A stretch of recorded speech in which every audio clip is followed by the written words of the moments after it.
what's up everybody?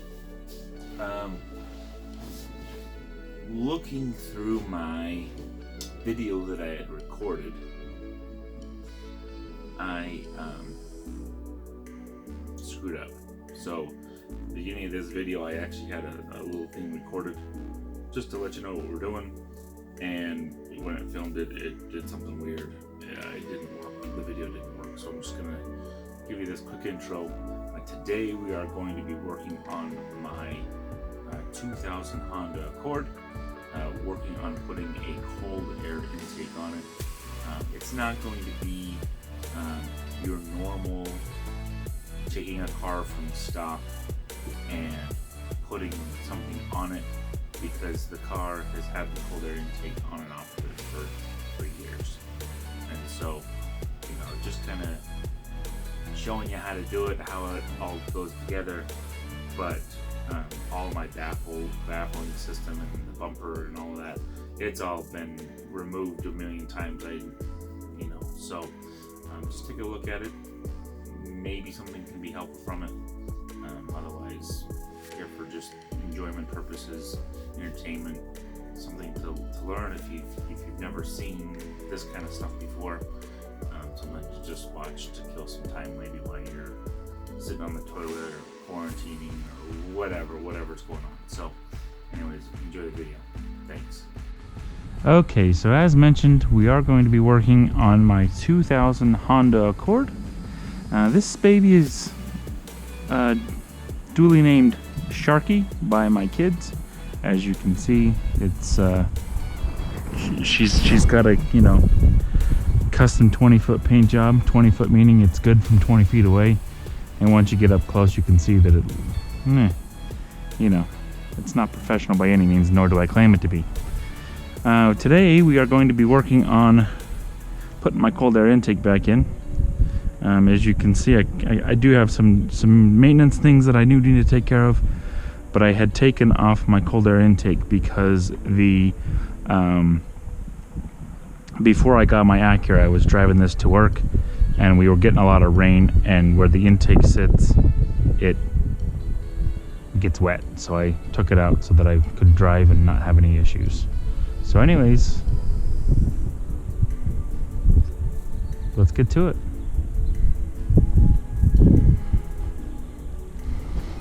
I got everything set aside here, just so that I could show you, make it neat, nice and quick. She's a little dirty. She's been sitting. This whole coronavirus thing, I haven't really gone anywhere the last few days. But you want to hit this right back there, that little screw that holds the clamp on. You just don't have to take it all the way out. Just loosen it up. And in my case, that's all I really need to do, because everything else has been in and out a few times. So I can just lift this and pull, and she will come right out. So let me just show you real fast. So I've still got all of my everything set up so that you could put a factory one in here. You have a bolt hole here, and then you have a bolt hole here, which is where the factory one bolts in, and then the baffles go down through this hole down here to be able to quiet it down. With my factory intake the way it was, it is pretty quiet. You may notice that some of this stuff isn't where it should be, and that is because this car is a Frankenstein. The engine and transmission are not from this car. I swapped it all over and have just been kind of piecing it together ever since. I went through last fall and painted it white. She used to be a baby blue, and that was the color that I had painted her right after I had kind of Frankensteined everything together. But obviously now she is white, and you know, just she does have her quirks, but she gets me where I needs to go. And long story short, this is going to be a car for my kids. They're learning how to drive, so streets, look out. Teaching them how to drive a manual transmission, so on and so forth. So this piece right here that I'm flexing, that is actually part of the cold air intake kit. I didn't take it out when I took the cold air tube out just because I didn't need to. The other one fit in there just fine, but it's a riser, and the reason why it's a riser, let's get the tube and get this put in place here. It's a riser because they weld a tab in here, and mine's a little bit tricky because of my strut bar. See how that's supposed to sit on there? Let me get it all. I gotta get the clearance past my strut bar here real fast. She's kind of a trick.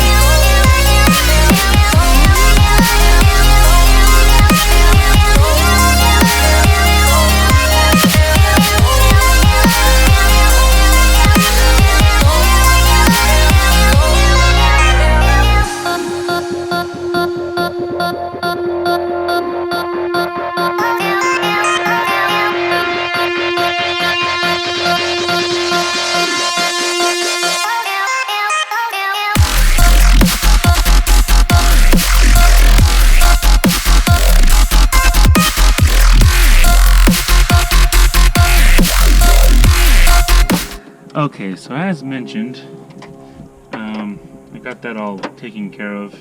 Got the sway bar cross brace put back in. As mentioned, this is the rubber piece that this sits on was already installed from the last time I had this put in.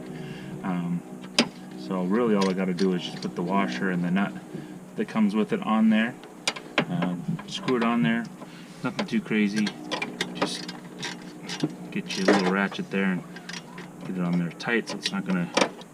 That way it has the room to move a little bit with the car, but it's not gonna be loose. Okay. Alright, so now the tube's installed. Now is the more difficult part if you're dealing with a stock car. In my case, it's going to be fairly simple. There's usually clips up here and up here on the bumper cover that you got to take off, and then there's usually a bunch of clips underneath, and then the screws in the corner. As you can see, I actually have quick release pins, which in most cases it comes with little rubber bands. I actually use hair ties because the rubber bands break pretty quick, and the hair ties are a lot cheaper. So, and they're pretty resilient as well.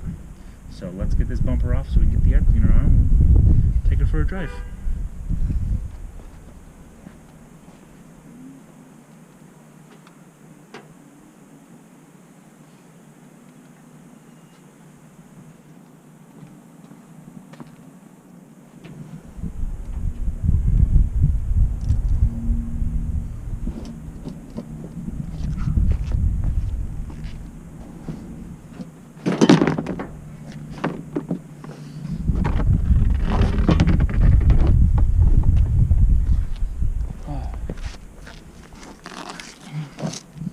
Alright, so like I said, it's fairly easy.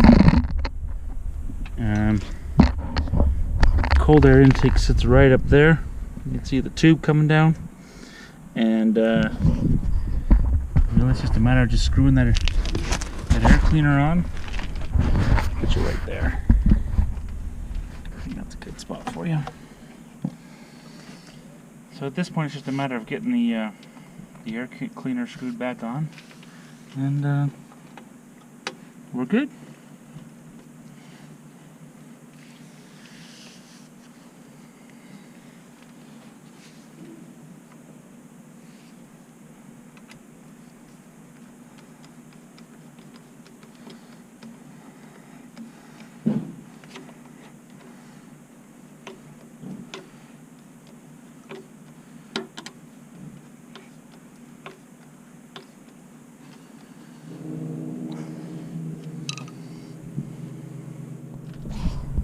Alright, so now the air cleaner's on. Time to put the bumper back on. It's pretty easy. There's a little styrofoam piece you can put on here if you'd like.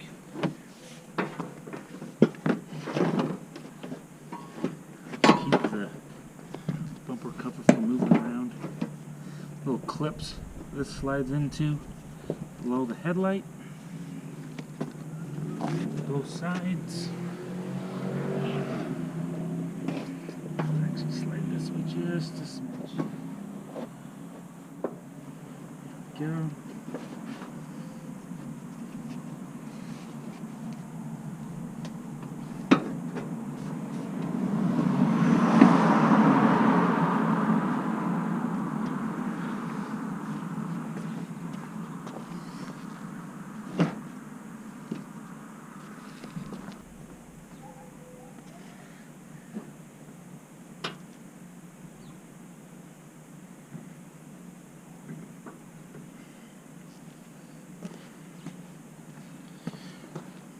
always keep hairbands on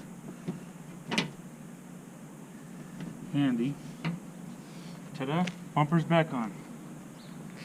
Close the hood, she's ready to rip. Let's go take it for a drive.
Okay, everybody, so time for the test drive. I got the intake put on. As you can see, I've got a few failed attempts of trying to get the GoPro to stick, but I guess when I sanded the car, I sanded it too smooth or too rough, I don't know. But one way or the other, the GoPro doesn't want to stick to this car, so we're gonna go about this a different way. Wanted to try to share the difference in noise as far as what a stock car would sound like versus a car with a cold air intake. My car, this Accord, like I said before, it's a 2000 Honda Accord. It's got the 2.3 liter F23A in it. It's also obviously a 5-speed manual transmission. They did also come with an automatic, but unless you're grandma, you need the manual transmission. So I do have the manual transmission in this car. I actually swapped it over from my car when it was in the wreck, which is all part of the Frankenstein. This is a 2000 Honda Accord. I am going to be giving it to my kids here shortly because they're getting their licenses soon to learn how to drive, which is another reason why I bought my Acura. But I also play around with this car. I do a lot of things to try to have fun with this car because she is, getting up there in age and mileage and everything like that. So this car right now, as I'm looking at it, the car, it has 269,000 miles. 269,827 is what the odometer reads. And she's got a lot of miles. She's been to New York and back quite a few times from Utah or Arizona, wherever I was living at the time. I have an infamous picture in this car when she was in a lot better, nicer, lower mile condition, where I actually asked a cop to take a picture for me when he pulled me over going through Colorado. The cop was a jerk, straight up jerk. But I did get off lucky because I was doing about 95 through a tunnel on I-70. As you wind through the Rockies, they slow that road down to about 55 because they don't want you jumping over the edge and dropping 200 feet or whatever it is into the Colorado River that's way down below, and they bolt the road to the side of the mountain. I'm winding through that. It's 11 o'clock at night or so, and I'm trying to beat a snowstorm to Denver. Driving to New York is where I was going, but trying to beat a snowstorm to Denver. I didn't really want to get stuck up on the top of the mountain on my nice wheels that are essentially a snowboard when you're, you know, trying to drive them in winter weather. And this cop pulled me over, and long story short, I ended up getting this picture as, you know, as retribution, I guess, on my half for getting a ticket for speeding. But I was doing like 95 through the tunnel. I could see the nose of his car sticking out on the other side of the tunnel, so I used my e-brake to slow down, so that I didn't light the tunnel up with my taillights when I saw him. So, fun story about me, one of my many adventures. But this car has definitely been through a lot. I was playing with the idea of putting an eBay turbo on it. I kind of want to blow it up so that I can put like a H22A4 in there or something of that nature. But at the same time, I'm glad that this motor is essentially bulletproof. I mean, the amount of torture I've put this engine through is insane. Besides the fact that I beat on it all the time, I run it low on oil because it's a Honda, it uses oil. Once those valve stem sills start getting hard, you're gonna have problems with it using a little bit of oil, and I'm not gonna waste the money to go and redo all of that, because it's kind of an expensive process to essentially tear your whole head apart just for an engine that's a single cam. Nothing really. It's good on gas mileage. It's really good on gas mileage. With the cold air intake, I do notice an increase of about 3 miles per gallon. And the intake also really livens the engine up as far as performance goes. It's not a performance car by any stretch of the imagination, even though I've got, you know, like my strut tower brace, the car's lowered. I've done a few things here and there to make it better, but at the end of the day, it's not a performance car. It's a sedan. I know that. It's just, you know, it's a commuter car, and I like to beat on it, so I might as well have a few things the way I want it. Cold air intake is definitely one of the additions I definitely love having, and let's see if we can accelerate in a manner that will allow you to hear. I'm going to turn my Bluetooth off so that we can try to have you hear the actual intake. So hold on a second. All right, let's try this.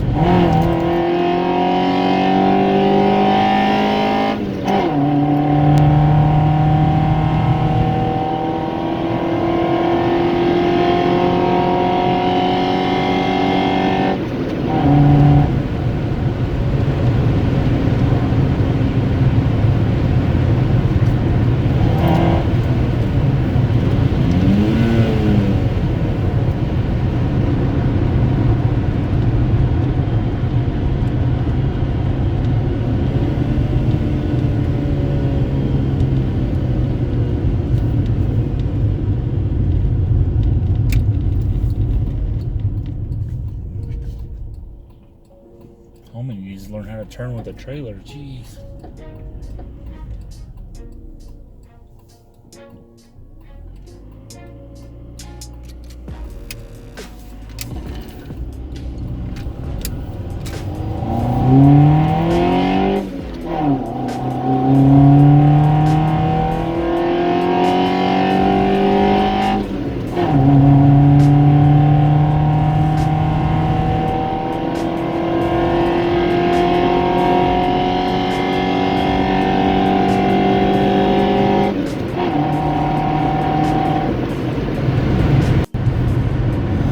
So I don't know if that was any better. I don't know if you could hear the audio, because I was trying to get that with the GoPro, which granted there would have been a lot of wind noise, but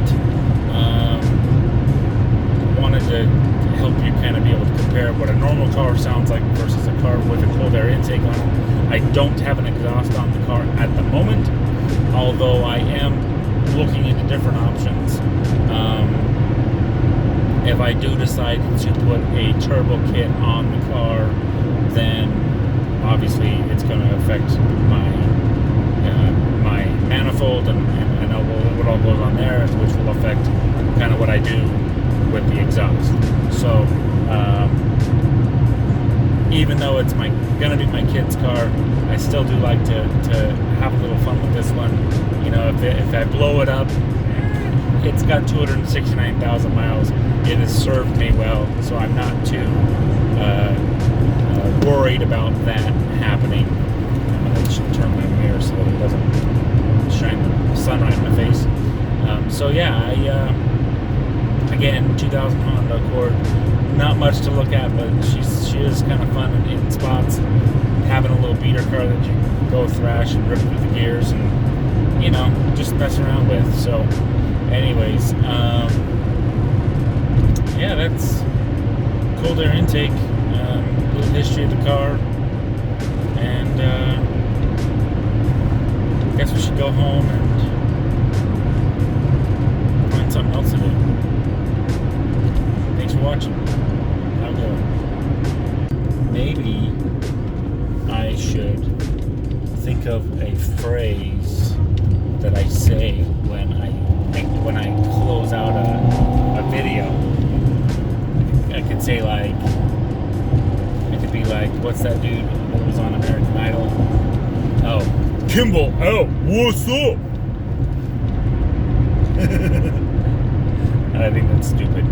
And that makes me sound stupid too.